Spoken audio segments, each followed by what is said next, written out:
It is Sunday, April 2nd, 2017, the day after April Fool's Day, which I like to reimagine as Big Fat UU Fool's Day. And in fact, UUA President, Reverend Dr. Peter Morales, made a big fat UU fool of himself last week, just prior to April Fool's Day. In fact, he kind of really played into the whole April Fool's thing by resigning as president of the Unitarian Universalist Association, and actually, I'd say somewhat foolishly, setting Saturday, April 1st, April Fool's Day, as the date of effectiveness of his resignation. That was hilarious. Way to go, Reverend Dr. Peter Morales. You couldn't set the date for March 31st or April 2nd to avoid that symbolism of being a fool. I guess that makes you a fool, President Morales. Anyhow, we're looking at the mission statement of the Unitarian Church of Montreal. Our spiritual community welcomes, nurtures, inspires, challenges. Together we take action in the world. So a husky dog just pissed on the bottom of the sign here, down at the bottom of the post there. And so I was talking about the symbolism of the dog pissing on the mission statement, as it were. Thought it was like a pretty intelligent dog. But we're going to go through the mission statement to show just why, dogs should piss on it, because it's basically bullshit. Our spiritual community welcomes, nurtures, inspires, challenges. Together we take action in the world. On the surface, looks pretty good, doesn't it? It looks like all nice, fluffy, bunny, Unitarian Universalist stuff. But when you think about it for like maybe 2 seconds, you realize like, whoa, hang on a second. There's like zero moral and ethical content here. There's like nothing that says that, what the so-called spiritual community, known as the so-called Unitarian Church of Montreal, actually welcomes or nurtures or inspires or challenges. It could be very, unpleasant stuff. They could welcome immoral stuff. They could welcome unethical stuff. They could welcome borderline criminal stuff. They could welcome actually criminal stuff. And the same goes for nurturers. They could nurture immoral stuff. They could nurture unethical stuff. They could, nurture borderline criminal stuff. They can nurture actually criminal stuff, and so on. They can inspire, immoral, unethical, borderline criminal, actually criminal, and yes, batshit crazy stuff. And then, when it comes down to that word challenge as well, they could challenge, all kinds of good stuff, such as my protest here outside the church, which protests against Unitarian Universalist injustices, abuses, and hypocrisy. Montreal Unitarians have certainly challenged that in many different ways over the last couple of decades. And it goes on to say, together we take action in the world. Well, one more time, it doesn't say what kind of action in the world Unitarian Universalists in Montreal take. They could take immoral, unethical, borderline criminal, actually criminal, and quite frankly, batshit crazy actions in the world. And guess what?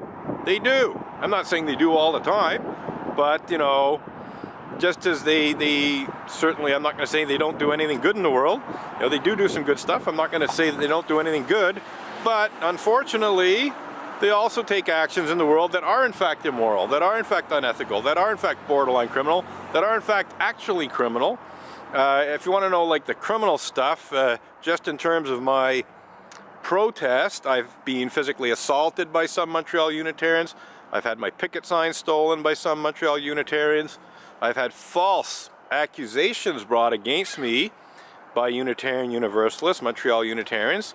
And when you make a false report to the police, if you falsely accuse me of a crime or something, well, that's a crime known as public mischief. So that's some of the criminal actions that some Montreal Unitarians take in the world. I'm not saying every Montreal Unitarian is guilty of theft and assault and public mischief and bringing false charges against me and so on, but a certain number of them, including top-level leadership of the Unitarian Church of Montreal.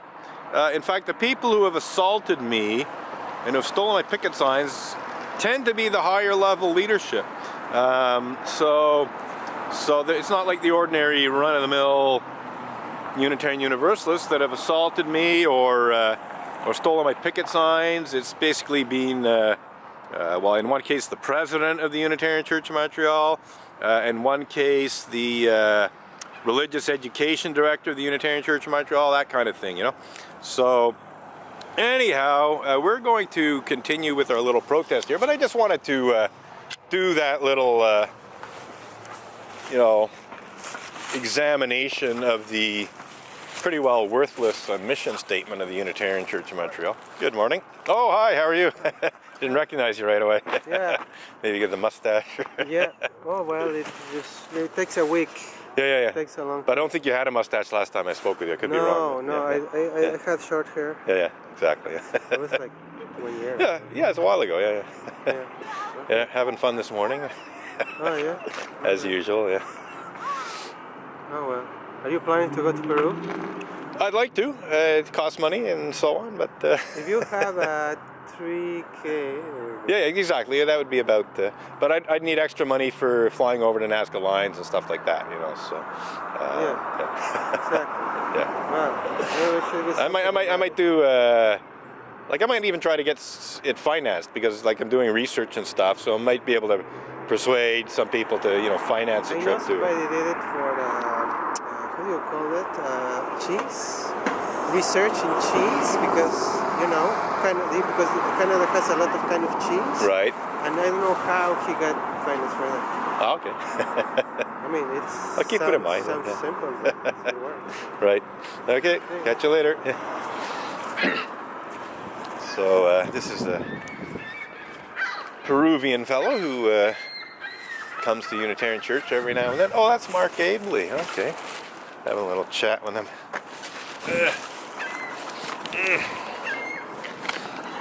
So, I think I'll go and show Mark Abley a couple of picket signs. Okay, there he goes. Looks like he's heading into the church. Hey, Mark, you know, when's the Gazette gonna report on the UUA's misuse of blasphemy law to hide pedophilia and rape? Seems like a newsworthy story to me, Mark. So there he goes. Mark Abley, Gazette columnist.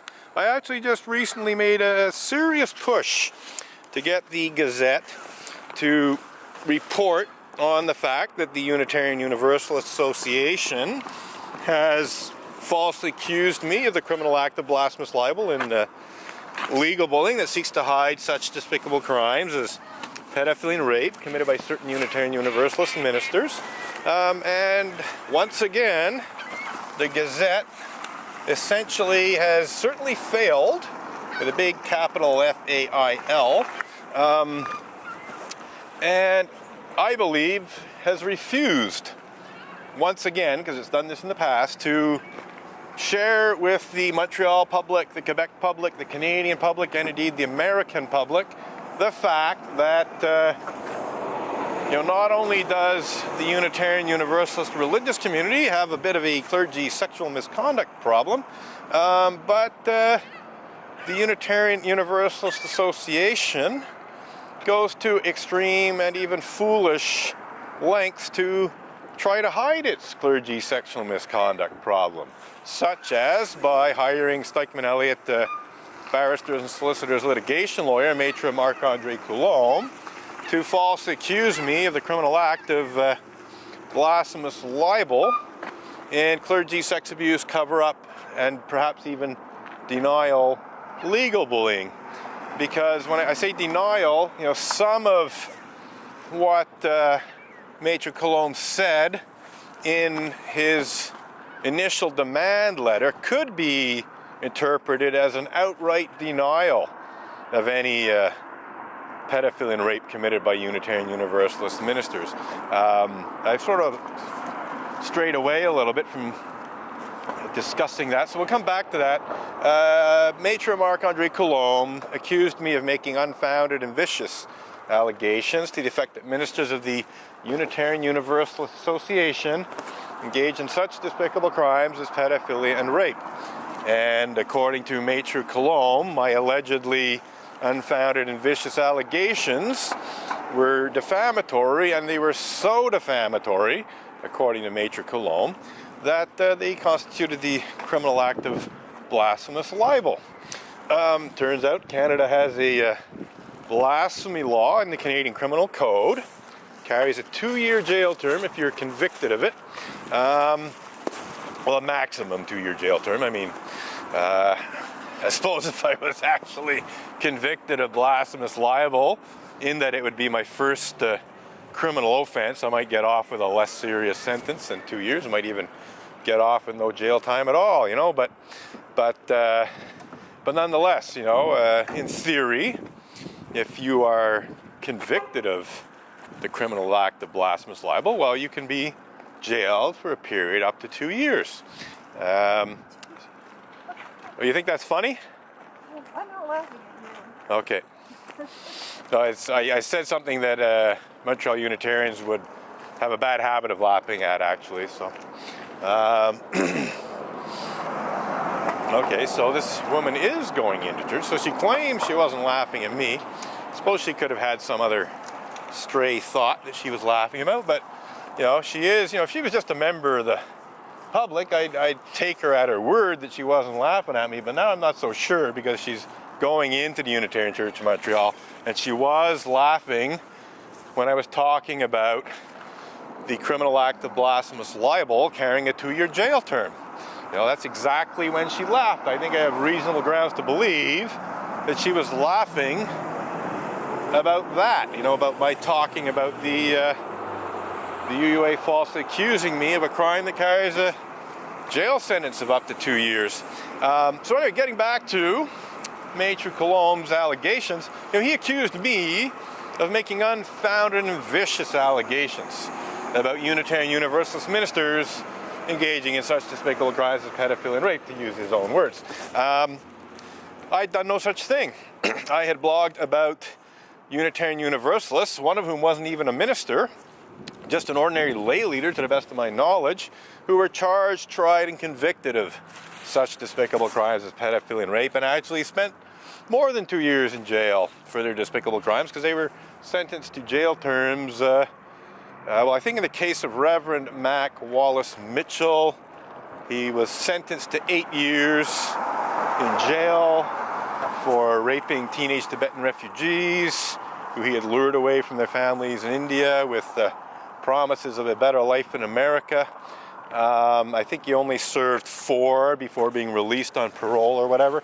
And then there's Richard Buell, who I believe died in jail. I could be mistaken, but he was sentenced to some years in jail for the forcible rape of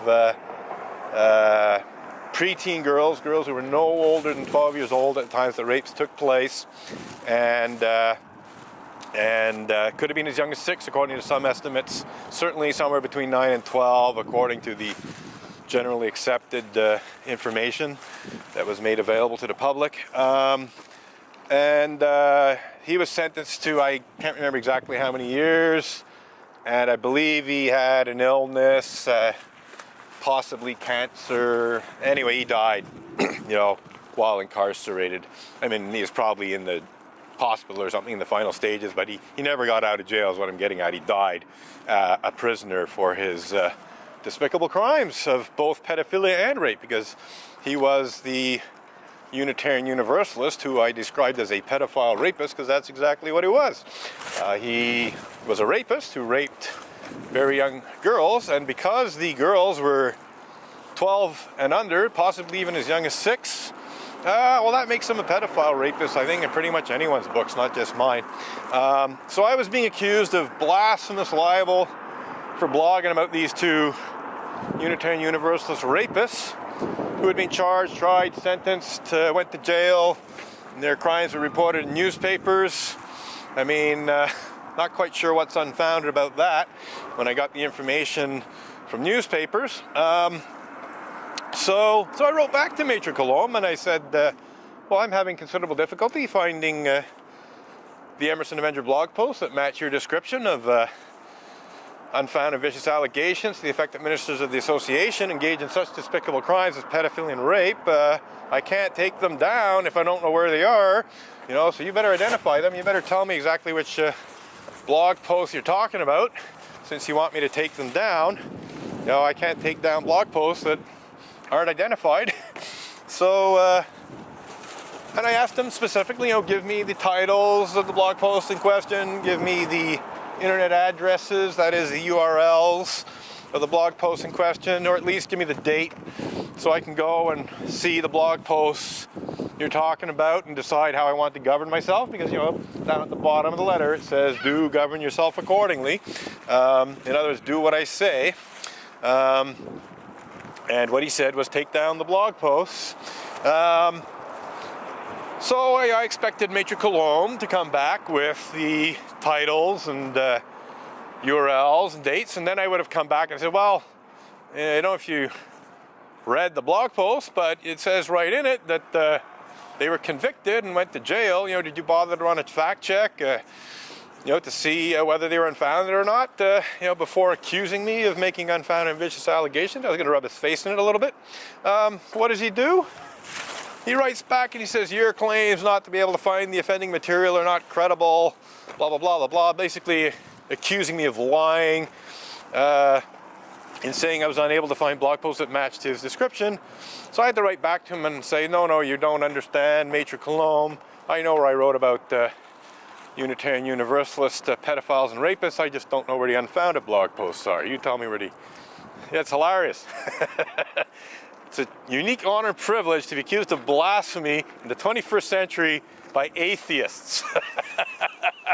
Because the so-called Unitarians accusing me of blasphemy are in fact atheists. So, big, huge feather in my cap.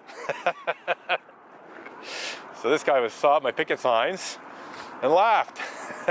And what does the picket sign say? It says Unitarian Universalist misuse blasphemy law to cover up and hide, or cover up and deny, pedophilia and rape. That's what the picket signs say. The ones that these Unitarian Universalists are doing an excellent job of ignoring. In other words,